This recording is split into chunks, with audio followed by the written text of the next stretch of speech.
pergunta? Tem! E a gente quer te convidar a participar pelas redes sociais. Pode enviar sua pergunta, o seu questionamento. Como fez, nós já temos uma primeira pergunta aqui, que é da Vânia, e que tem a ver com o nosso tema de hoje, o valor da pessoa humana. Ela quer saber assim, ela falou: eu sempre ouvi dizer que ninguém é insubstituível.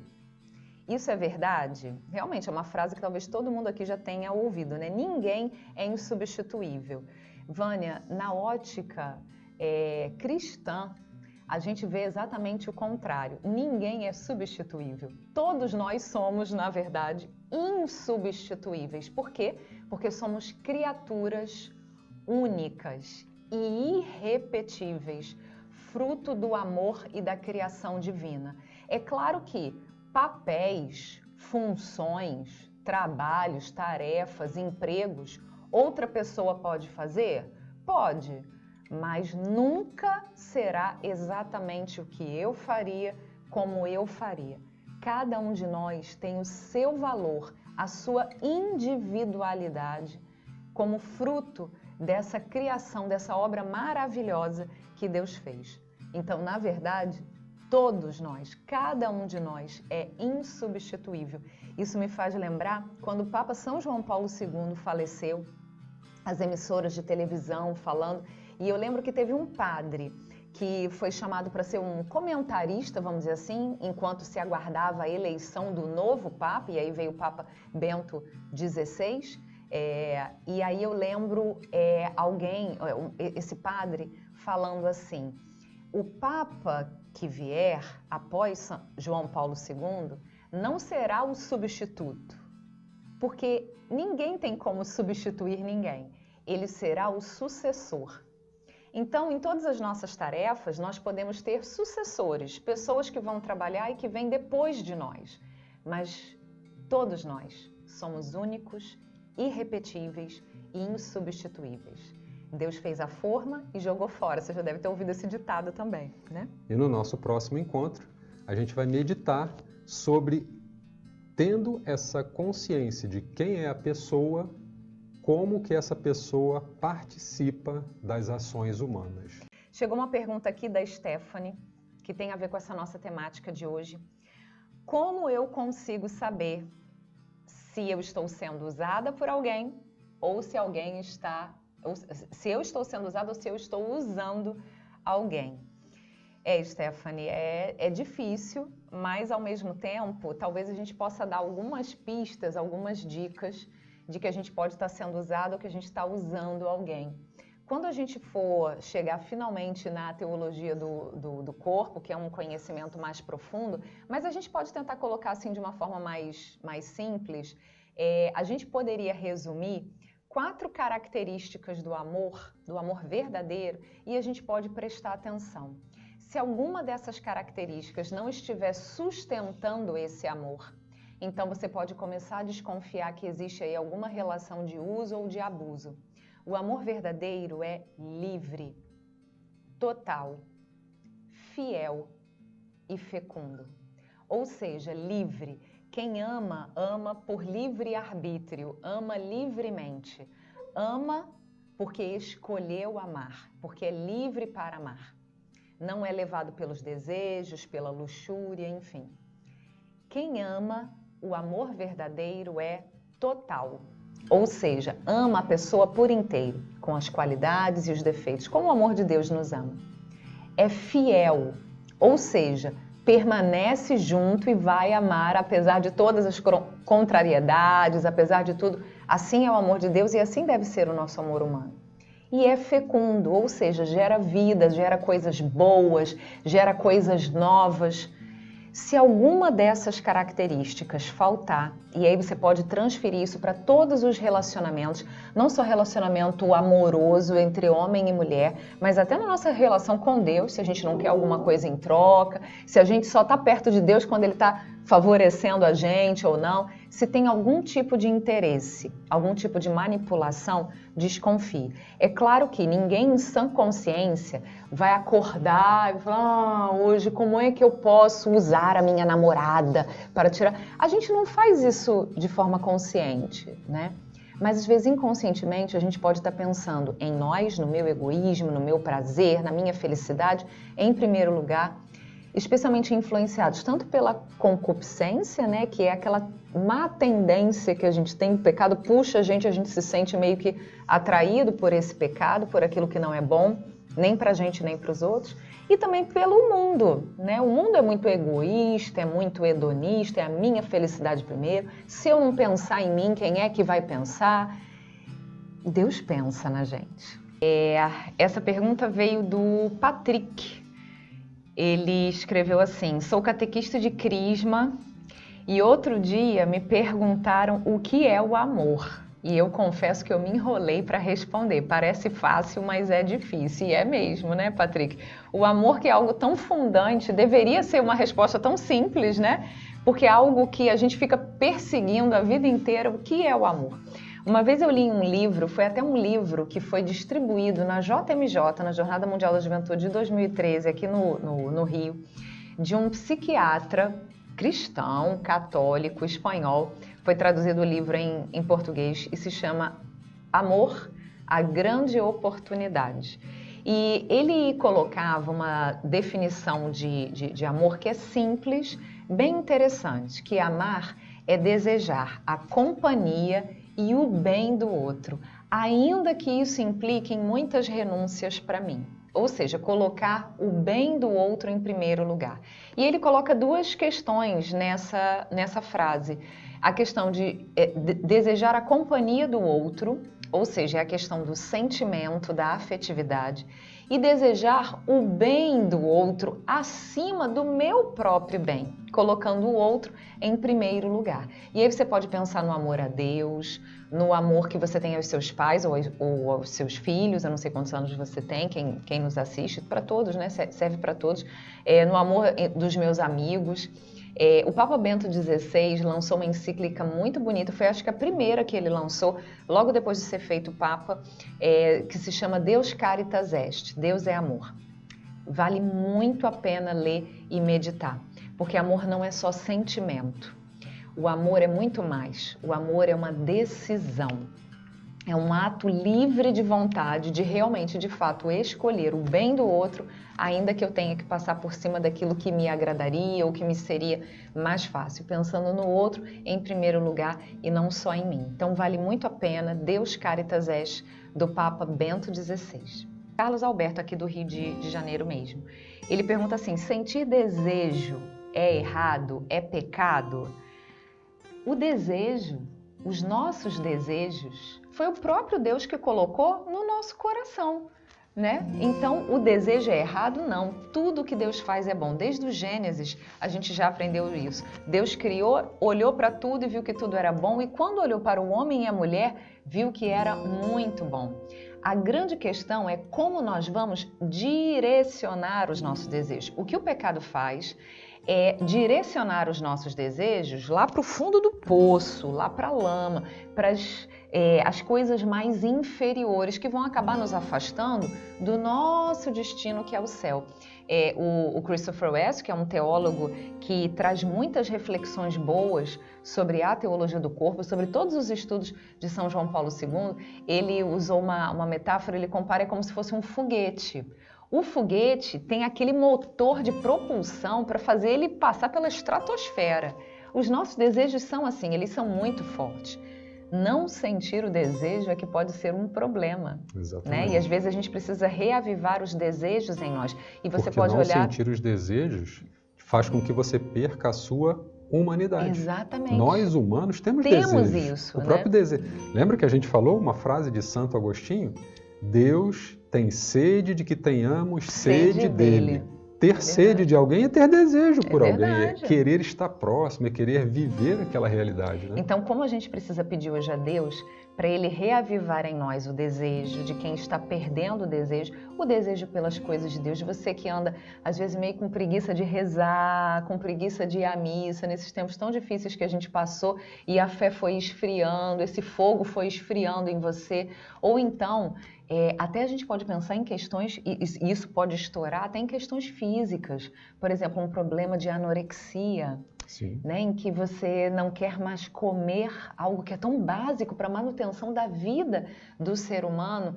Como é que eu posso reavivar isso em mim? Né? É o desejo de vida, não é só o desejo de comida, é o desejo de viver nas relações conjugais, na vida sexual, na vida afetiva. Se os seus desejos são demais e você não sabe como direcionar, peça a Deus para te mostrar como eu posso direcionar os meus desejos para que eu deseje lá no fundo Deus. Um homem que preferiu não se identificar, ele falou: infelizmente, sou viciado em pornografia há muitos anos.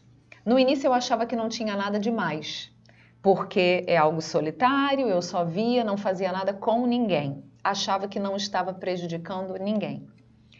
Mas comecei a me aprofundar na fé e vi que há muitos problemas nisso. Como eu faço para me libertar desse vício? Pergunta difícil, né?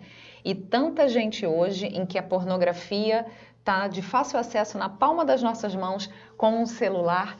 Como é que a gente pode fazer? A pornografia é capaz de viciar? Sim, é. O cérebro humano, ele é muito suscetível, e especialmente o cérebro masculino, pela sua própria constituição, ele é muito suscetível a essas apelações do olhar.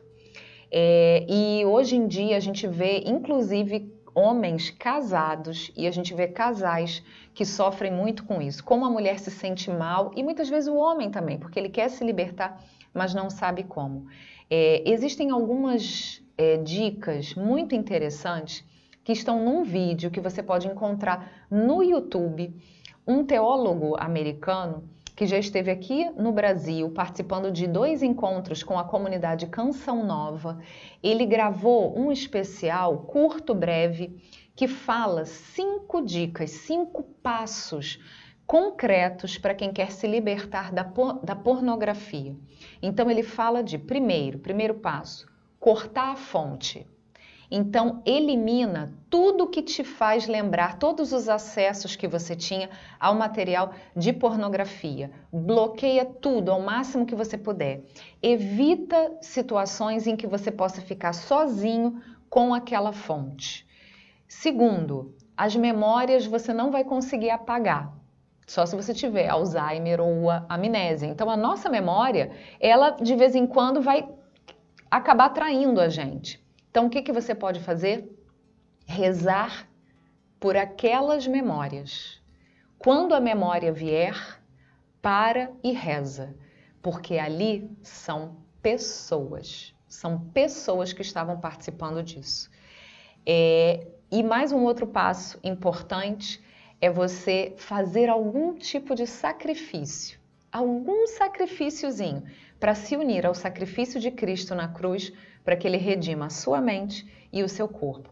Ao todo, esse teólogo ele dá 5 dicas, eu mencionei só algumas, mas você pode pesquisar, o nome do vídeo é Jason Evert e o vício. Uma jovem também pede para não ser identificada.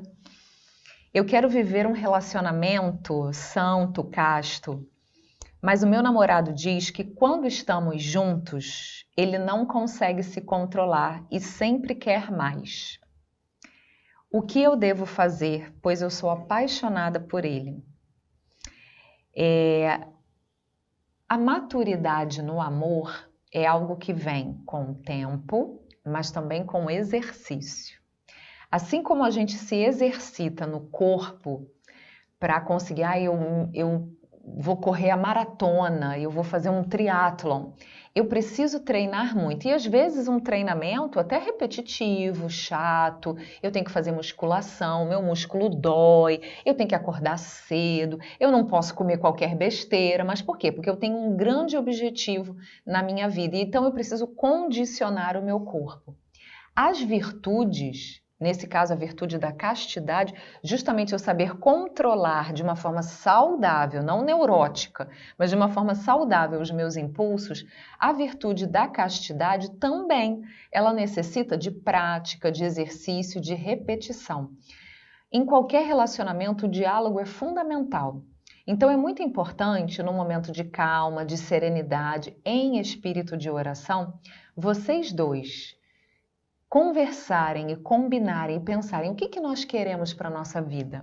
Onde a gente quer chegar? Qual é o nosso objetivo de vida? Estamos juntos para nos divertirmos um com o outro ou estamos juntos porque a gente quer construir, descobrir o amor, a felicidade? A gente sonha em algo mais. Então, se você e se vocês dois juntos conversarem e chegarem a esse acordo, aos poucos, um pode ir ajudando o outro, né? Porque isso é um processo para a vida inteira, de vocês irem se exercitando nas virtudes. Toda renúncia que é feita, todo não que você diz ao pecado hoje, é um sim que você diz para Deus. Se o seu namorado não sabe hoje ouvir um não, o que vai acontecer se amanhã ou depois vocês forem casados e você for viajar a trabalho durante 2 meses e vocês ficarem sem estar juntos durante 2 meses, 3 meses? Ele vai arrumar outra mulher porque ele não consegue se controlar? Vamos pensar bem nisso. Não somos guiados meramente pelos nossos instintos. Em nós, a sexualidade é um impulso. Então eu posso fazer escolhas. Eu sou livre para escolher aquilo que é melhor em vista de um objetivo muito maior. Então sentem, conversem, vejam onde vocês querem chegar. Qual é o objetivo de vocês dois? O objetivo de vocês dois se casa, vocês querem, vocês sonham as mesmas coisas, mesmo sendo tão diferentes? Então vamos chegar juntos nesse objetivo, vamos lutar, vamos exercitar continuamente a nossa alma, através da oração, através das mortificações, vale muito a pena. A pergunta de hoje é da Ângela, e a gente sempre procura trazer alguma pergunta que tenha a ver com o tema do nosso programa, a gente vai pensando ali. Queria que vocês falassem um pouquinho sobre as diferenças entre homens e mulheres. Pois é, Ângela. Nossa, são muitas, né? 5 anos para falar muitas de diferenças. Se você quiser para se aprofundar e conhecer um pouquinho mais, tem um livro, não é um livro religioso, mas fica para você aqui a dica.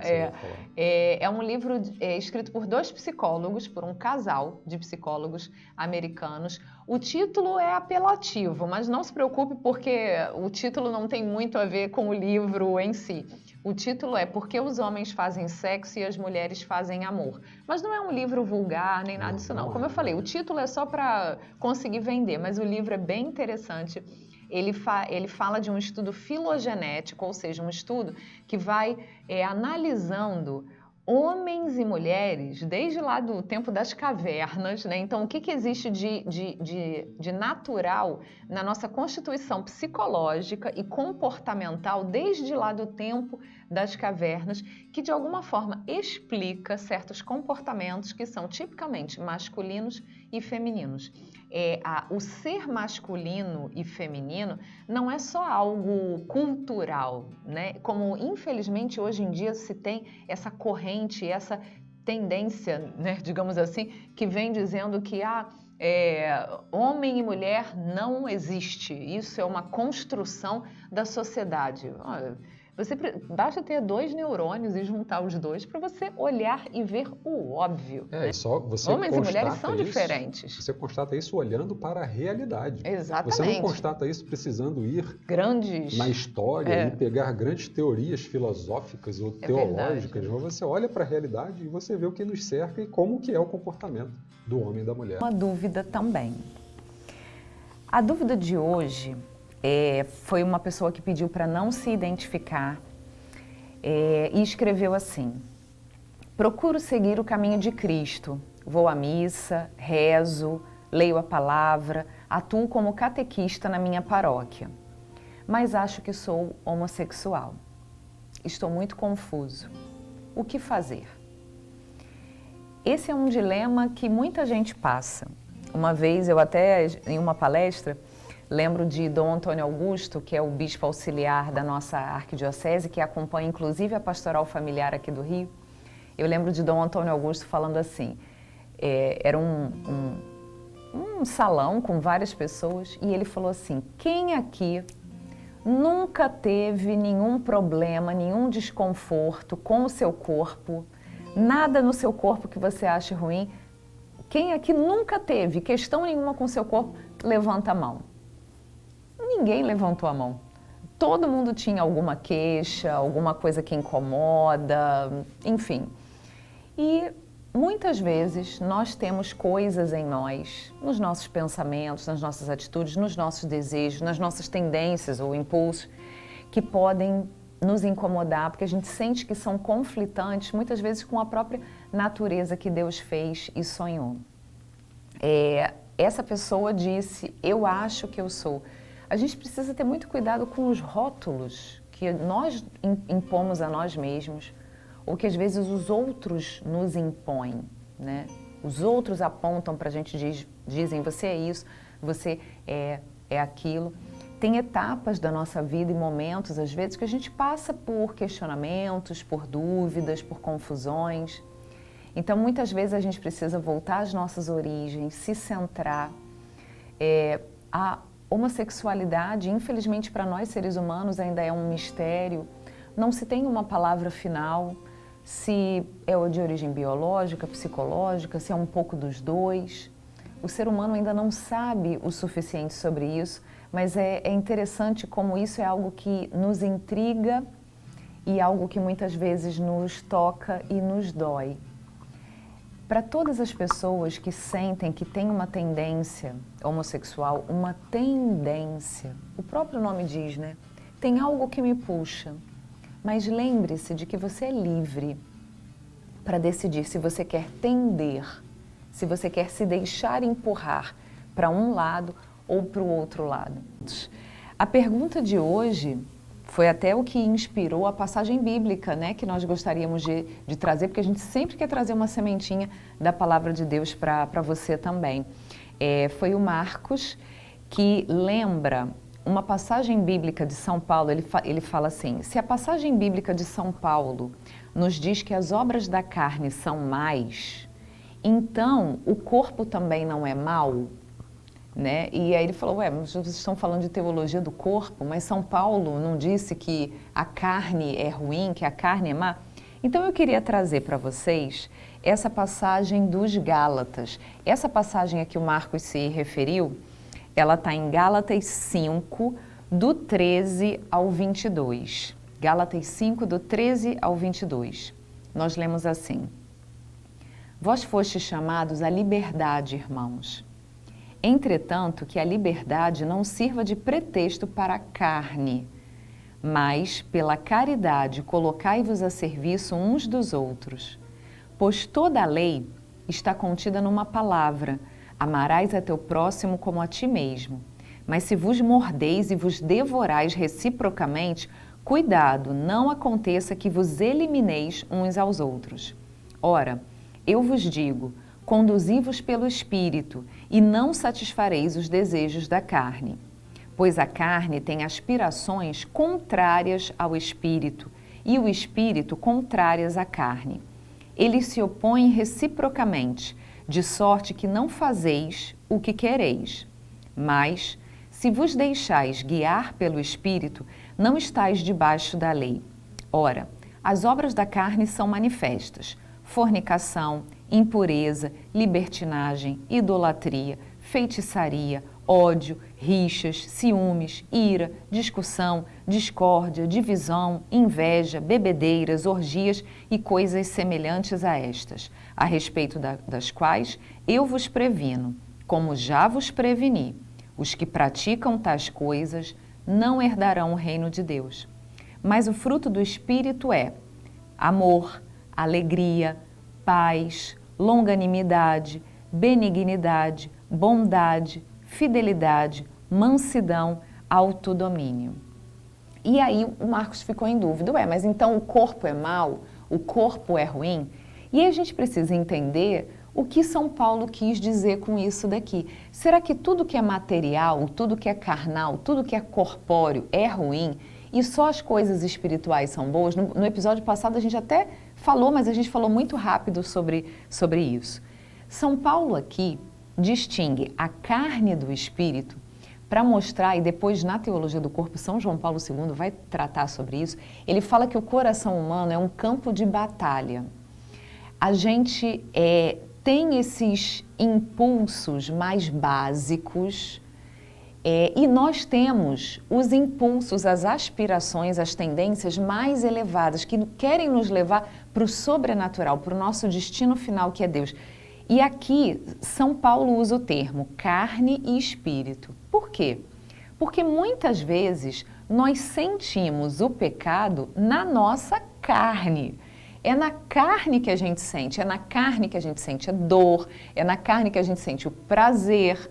Então, por isso, São Paulo utiliza como duas figuras, a carne e o espírito. Mas se você for parar e pensar bem, a raiz de todos os males vem da carne?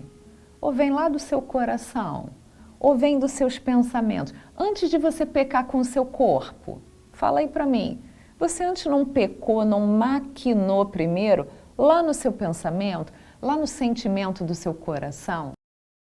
Marina Lopes que deixou no YouTube, e você pode deixar a sua pergunta também, né? A gente vai respondendo aqui aos poucos e vamos ter um especial de perguntas e respostas. Ela pergunta como é que eu faço para que o outro perceba o meu valor? Marina, é uma pergunta difícil, né? Uma vez a gente estava dando uma formação, eu estava falando para as meninas e eu falava assim, se você quer ser admirada, você primeiro precisa se tornar admirável. Ou seja, se eu quero que os outros percebam o meu valor, primeiro eu preciso me valorizar. Eu acho que cabe hoje para cada um de nós, fazermos um exame de consciência. Nós sabemos que temos fraquezas, mas sabemos também que temos talentos e que somos criados para a grandeza. Em que eu posso ser melhor? Não só por causa dos outros, não só para que os outros me deem valor, porque às vezes você pode passar a vida inteira e muita gente não vai te dar valor, mas aos olhos de Deus, que é o único capaz de me ver, de me enxergar lá no meu íntimo, onde ninguém vê, às vezes onde nem eu sei. Fazermos esse exame de consciência, eu convido você, Marina, e eu convido todos nós, homens e mulheres, a fazermos esse exame de consciência. Em que eu posso ser melhor? Para que eu me torne admirável. Não só aos olhos dos outros, mas aos olhos de Deus. Em que eu posso crescer na virtude, na bondade, na santidade? Que bons propósitos eu posso fazer? Começando pequeno, um passo de cada vez, igual a gente está fazendo aqui, uma sementinha de cada vez, em que eu posso me tornar melhor. Você pode começar com coisas simples, o seu jeito de se vestir, o seu jeito de falar, o seu jeito de se comportar, coisas aparentemente externas, mas que vão ser frutos de uma movimentação interior muito grande, para que você comece a se amar mais, para que os outros possam te amar e te admirar. A pessoa pediu para não se identificar, é uma moça, pediu para não falar o nome. Ela disse, namoro há quase um ano um rapaz, mas toda a minha família é contra esse namoro e fica fazendo uma lista de defeitos que ele tem. Mas eu estou apaixonada. O que fazer? Bom, a gente estava falando antes, né, da questão de que o amor pode ser cego, ou a paixão pode ser cega, e às vezes cega e surda, né? Então, talvez valha a pena você abrir o seu olhar, abrir os seus ouvidos para aquelas pessoas que te querem bem, analisar e ver o bem das qualidades que o seu namorado tem, avaliar e ter aquele cuidado, né, de olhar com o olhar de Deus. Coloque o seu relacionamento em oração, leve em consideração aquilo que seus parentes, seus amigos, que são pessoas que de fato também te querem bem, estão falando. E faça aquele exercício, talvez, que eu falava antes. Não olhe tanto para ele e para como ele te trata, mas olha para a vida dele, né? Vê se vocês comungam dos mesmos valores, dos mesmos objetivos. Que tipo de vida vocês querem construir? O que vocês sonham para o futuro de vocês? Talvez essa possa ser uma chave para você poder enxergar e ouvir melhor.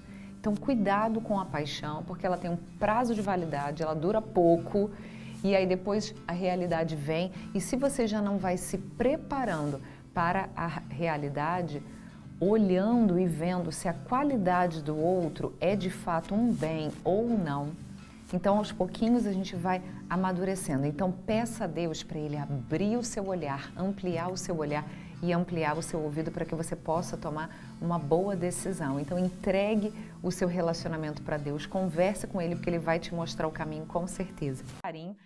A pergunta de hoje veio de um casal, a Carla e o Edson, que fazem uma pergunta muito difícil, hein, gente? Queria até, se você quiser depois deixar nos comentários aí nas redes sociais alguma questão também para complementar. A Carla e o Edson perguntam como é possível ensinar os filhos a amar, né? Nossa, é muito difícil, mas ao mesmo tempo é algo também muito intuitivo. Você pode pensar, como é que a gente aprende a andar de bicicleta? Andando. Como é que a gente aprende a rezar? Tem muita gente que fala, eu queria rezar. A gente aprende a rezar rezando. E a gente aprende a amar amando. Então, ensinar os filhos a amar é difícil, é uma tarefa difícil, mas ao mesmo tempo também é muito óbvio. Eu acho que o primeiro movimento que vocês podem fazer e vocês podem refletir é como vocês se amam. As crianças, não só as pequenas não, até as maiorzinhas também, elas aprendem muito por imitação e elas ficam muito fissuradas nos exemplos. Até os mais velhos que buscam heróis, né? Eles buscam heróis por qualidades que eles admiram, né? Então, eu ouvi uma vez algo que me impactou muito. Uma amiga falando, né? Ela falando, olha, se o marido e a mulher se amam, você não precisa nem se preocupar, por exemplo, em amar os seus filhos. Eles vão se nutrir do amor como migalhas que caem das suas mesas. Uma moça que pediu para não ser identificada, ela escreveu, há anos sou apaixonada por esse rapaz, mas ele nunca quis namorar comigo de verdade. Já ficamos algumas vezes, mas namoro para valer, nunca. Será que ainda posso ter esperanças? Bom, a gente falou até alguns programas atrás que, até fazendo uma análise psicológica, né, do homem, né, do ser masculino, os homens, eles costumam ser muito mais básicos, mais simples do que as mulheres. Nós mulheres somos muito mais complexas. Isso não é preconceito, não é dizer que um é melhor e outro é pior, nós somos diferentes. Justamente um ajuda o outro, né? Um é mais básico, mais simples e o outro é mais complexo. Nós somos mais complexos, temos pensamentos mais secundários, somos mais detalhistas. Então, com a gente, tudo é mais complexo, é mais difícil. Até a nossa estrutura cerebral é organizada de uma forma diferente. Os homens, por serem mais simples, geralmente, quando eles amam e ponto, né? Eles vão amar, eles vão correr atrás, eles vão lutar para conseguir aquilo que eles veem que possa ser um bem. Se esse rapaz, talvez, ainda não teve essa decisão firme de te assumir, de querer ter um relacionamento, de te conhecer, de viver melhor, de querer você como namorada, ou seja, começar a trilhar um caminho rumo a uma vocação, talvez valha a pena, até nos encontros atrás a gente falou de você abrir o seu olhar, de você ampliar o olhar, porque às vezes quando a gente procura aquilo que nem a gente sabe o que é, a gente pode não ver aquilo que a gente encontra. Então cuidado, porque geralmente os homens, quando eles amam pra valer. e eles correm atrás, né? É como aquele ideal, que é um ideal do ser humano mesmo, não é só conto de fada, nem daquela princesa que está presa no alto de um castelo, e o homem é aquele príncipe que vai ter que vencer um dragão, matar um dragão, arriscar a própria vida para salvar aquela princesa. Nós, mulheres, somos esse mistério que está escondido no alto de uma torre, e o homem precisa fazer esse esforço.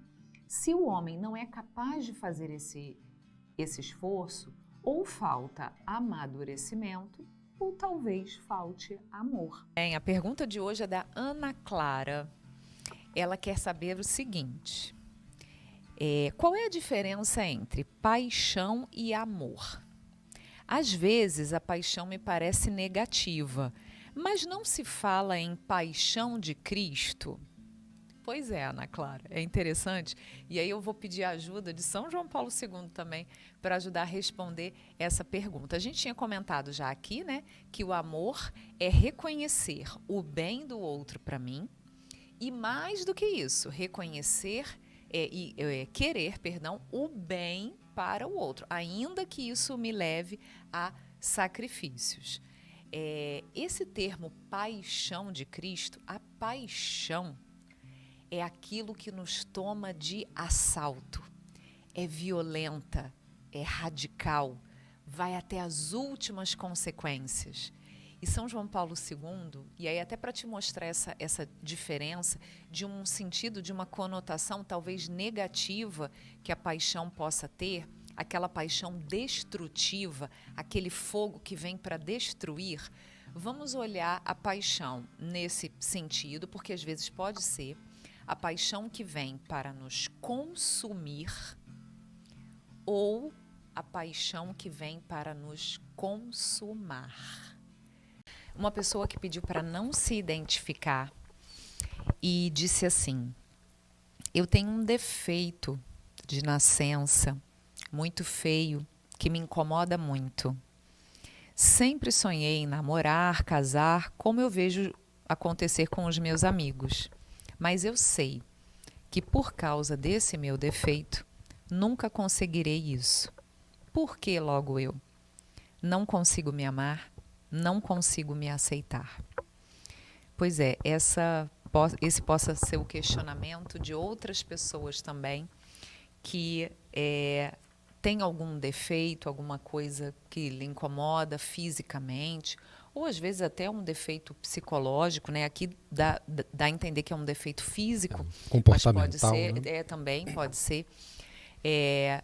A gente não tem respostas. O Papa Francisco, na Amoris Laetitia, a exortação apostólica, estamos no ano Amoris Laetitia, em que celebramos 5 anos da publicação desse documento. Ele mesmo coloca lá um provérbio: não existem receitas fáceis para problemas difíceis. É um mistério, muita coisa que acontece na vida da gente. Muitas cruzes que a gente carrega não tem resposta. Por que eu? Né? Eu e Ronaldo queríamos muito ter uma família fecunda, um casamento com filhos, e os filhos não vieram. E muitas vezes nós também perguntamos por quê? Né? Nós estamos prontos, nós nos casamos querendo ter uma família, por quê? Você pode ter um defeito de nascença, alguma deformidade, alguma incapacidade, ou então você que, por exemplo, sonhava em constituir um casamento feliz e às vezes seu marido morreu e te deixou sozinha com 2 crianças pequenas, como o caso que a gente conhece, a mãe que perdeu um filho bebê e ficou sozinha também. Quantas coisas na nossa vida acontecem, essas nossas pequenas cruzes, e para as quais a gente não sabe às vezes o porquê. Por que Deus fez isso comigo? Por que logo eu? Né? Por que o mal existe?